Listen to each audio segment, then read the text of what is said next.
Hiya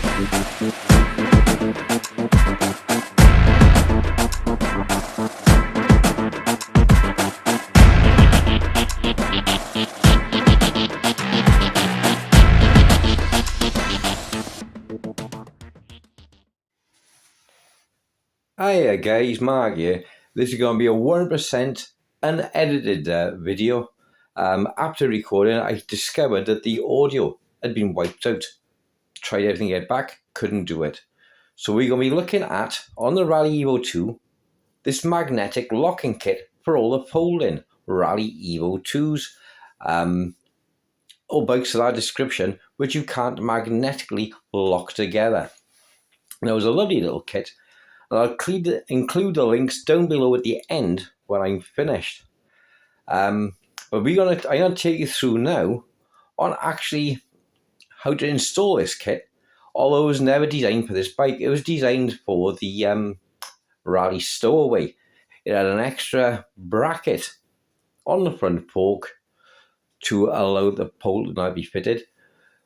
But having worked with it, we can get the kit successfully fitted on the bike, so it'll lock together thus.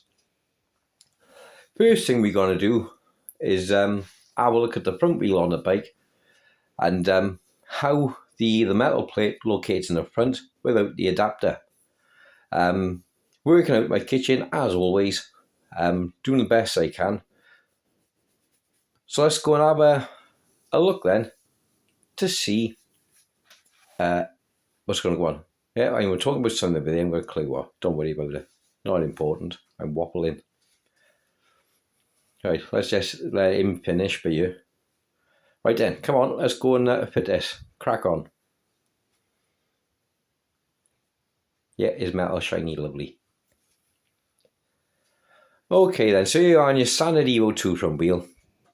Now we've got a choice. We can either put the magnetic pickup in the front wheel or in the back.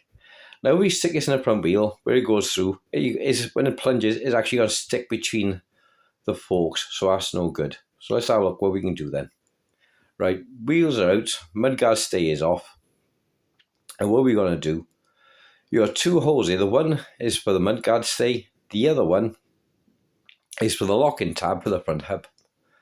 And that's what we're going to use, is the locking tab for the front hub. So you can't push it through, the hole is too small, so you're going to need to drill it out.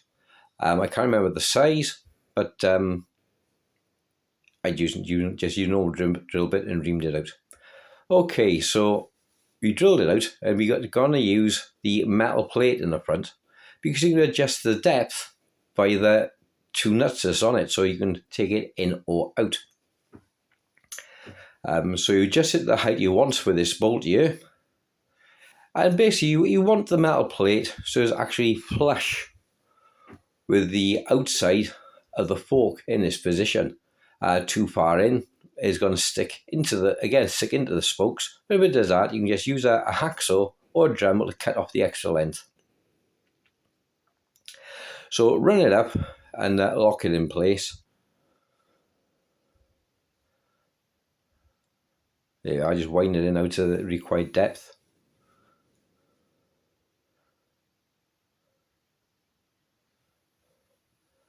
We'll use an old pair of pliers to lock it in place here. So we wound it the depth we want it. We set the depth we want it, so we can screw it in and out. But I'm going to readjust it later.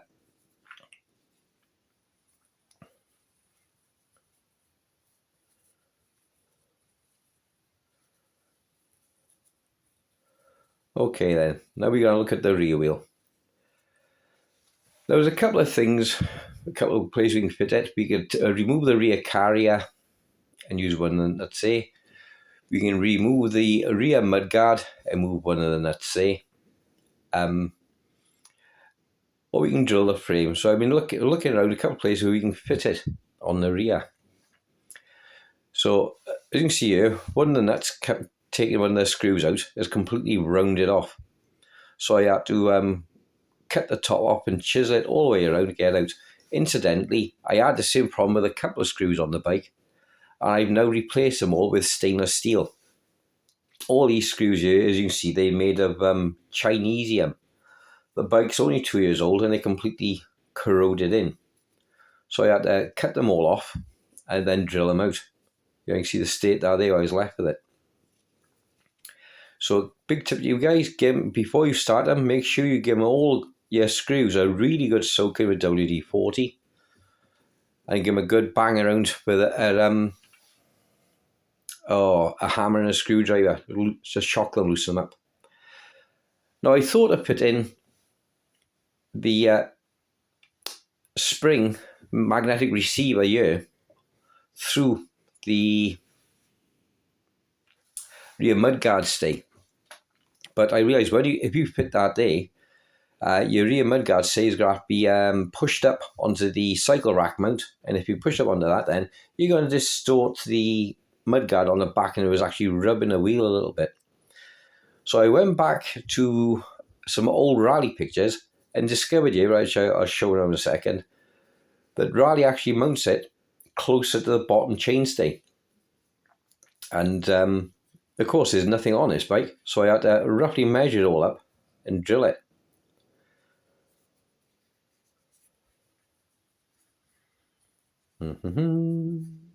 Yeah, it's roughly there. I knew roughly where I had to go by the pictures, but that was no good, because obviously when you fold the bike, the metal plate actually got to hit the magnet, and you just can't go around randomly punching holes in the frame hoping one of them will line up. So what I done was, in the end, I just fitted the magnet to the metal plate on the front and folded the bike in half, and where it touched on the frame, as I'm pointing there, is where I marked it or scratched the frame, because we're going to drill through it anyway. So it's where I scratched the frame just to line things up. So I still contemplate another position there. Okay, so what am I talking about here? Let's have a look.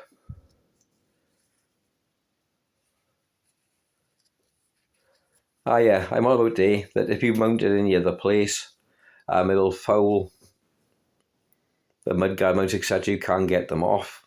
You won't be able to get the nuts out to take the wheels off. So yeah, here we are. Like I thought, I'd stick the magnet on there. I was going to put some paint on the end of it, so when you fold it, it'll give you exactly where it's touching down. But near as damn it is good enough for me. And as you will see, it works rather fantastic afterwards.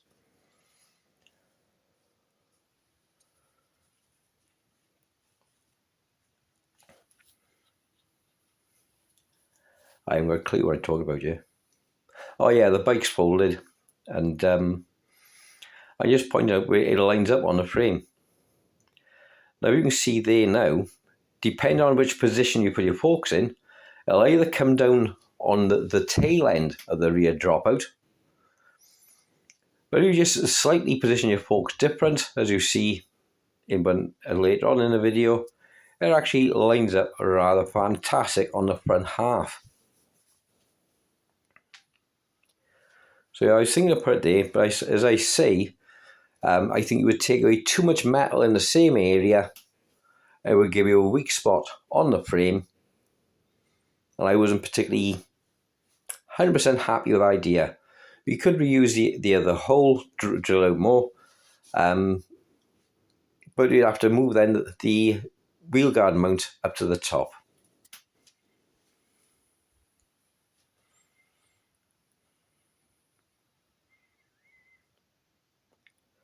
So you think they're using the bottom part of the dropout there. Again, I thought it would have took away too much material in that area.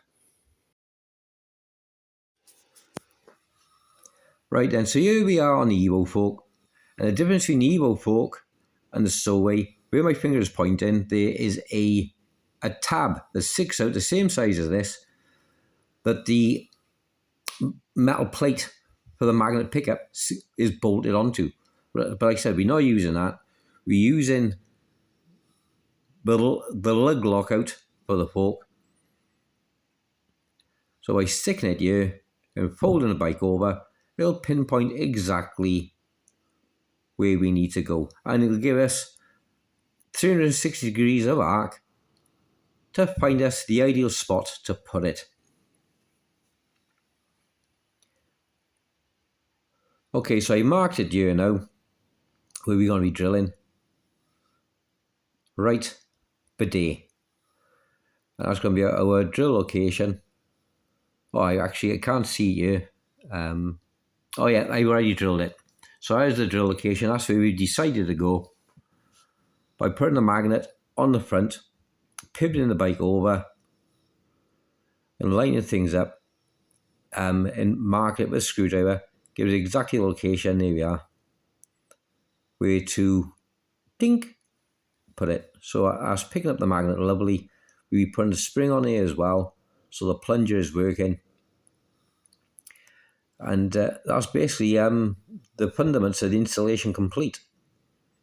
So no measuring was involved, straightforward, just using the existing pivot.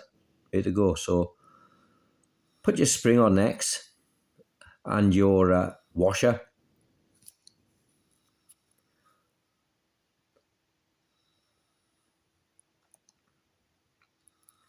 Washer on the rear and put the screw through.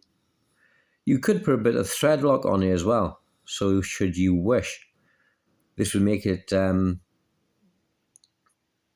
well, more stable in position, but I was just thinking then, with the amount of crud around on the bikes and everything, probably best not use a thread lock because it would be more difficult to get out in the future.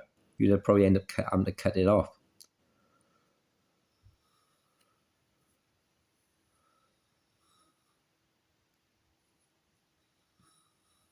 I think I just repeated myself there. So it's we'll just let this run by ear now. Pop it in. Put your spring on first, then your washer, push it through, then your washer on the reverse side, and then put your locking screw in. And that's the plunger done on the back end. That's the back end of the bike done effectively. There's nothing else to do on the back end. It's just a matter of repivot the forks again to the rear or fold the bike in half. Double check the line up with the front metal pad and screw it down, screw it in place.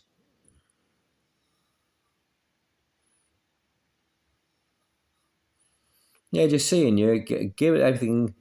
Before you put it in, you should have put some wax or grease or copper slip or something in there, put it around nice and smooth. I am going to unavailable. Well, it was 4 o'clock in the morning I was filming this, and I wasn't going to the garage again any basically. So I sprayed with some GD85, which is PTFE coating, and it'll stop any corrosion and keep it running nice and smooth. Show up here the new stainless screws I fitted, as opposed to the cheap standard ones. I give them a dose of WD-40 as well. We're at the market with the hacksaw cutting the old screw off. We'll go over that at a later date with some black Umbral enamel paint, and which will tidy things up and keeping the bike looking nice and clean. But this is a great little DIY mod, which will help you, especially commuters in London and on the trains from Bristol Patchway going down to London. It's great. Now here's the two halves folded together. You can see here now how well it fits. Look at that, that's cracking.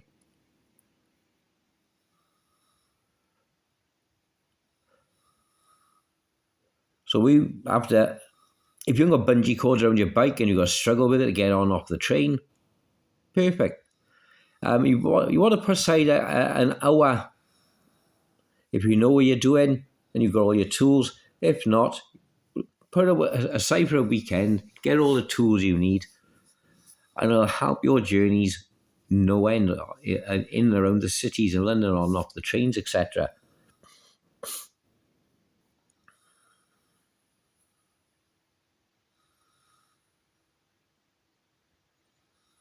Now what I done was I extended the magnetic pickup plate as far as I could forward, locking together lovely, and bent it back to give it a little bit of angle so it was more contact area with the magnet and to the magnet pickup plate. Now I think the kit was only around £5, I think. Let's delete this, that's gone back.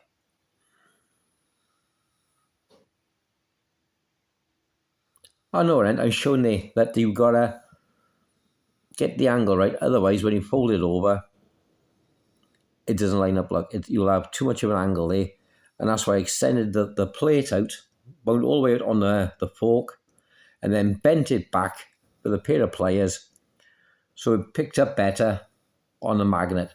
Otherwise you wasn't getting full contact. But this is why I spotted when I was doing the filming earlier.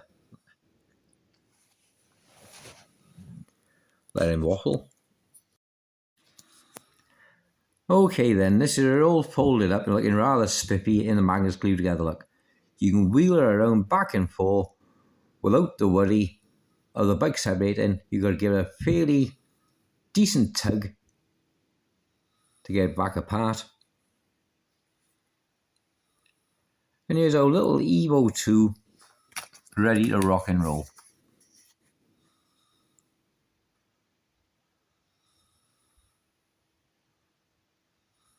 So fantastic. Let's have another look around close up. So you can see how magnet there now, look. It's why I need a little bit of grease on it. Like I said, I didn't have any. And she does stick a little bit. So with some grease on it, some copper slip, something like that, it won't stick in the frame. And of course there we have our tab now fitted on the front, looking rather splendid and doing a great job. And all I'm waffling on about here is saying I realise that if it isn't a little bit extra further bit proud, because of the noddy on the bottom of the fork, you don't get 100% pad contact with the magnet on the rear. And by extending the front a little bit, by pulling it out a little bit and bending it over, it makes better contact with the magnet and gives you a really good secure folding of the bike, which is better for the impactation from trains, etc. I'll be honest with you, I'm quite chuffed myself. It took an hour or so. I had to pop out, get some new drill bits to do the job. But the final result, I'm really happy with it. They're just saying again about the difference between the two bikes and what you pay the extra £150 a Raleigh for the extension on the frame. Incidentally, it's that's all it is really. It's an extra welding on the front fork, an extra drilling on the rear, and 150 quid. Whereas this kit here, you can pick it up yourself for about £5 or £10, I think it is, on eBay or AliExpress. And I'll put the links below at the end to where I got mine. But it's a really worthwhile conversion to win. Raleigh put it on the stowaway. They should put it on the Evo2. But unfortunately, they don't. That's why you pay the extra for the stowaway for. Okay, now better look outside in the daylight as we can see it. So yeah, that's looking much better. And have a quick look at the rear now. That's like outside in a bit of daylight. Fabulous, look at that. You couldn't ask for more, could you? So I'm glad you enjoyed this video along with me. Oh, incidentally, the screws I'm saying here, make sure you replace these screws because this is only a 2-year-old bike and he's stuck in solid. Okay, and guys, thanks for watching. Hit the notifications bell, the old share, like, subscribe, and join me on the next one. And thank you for watching. It's appreciated. I hope I helped you guys out.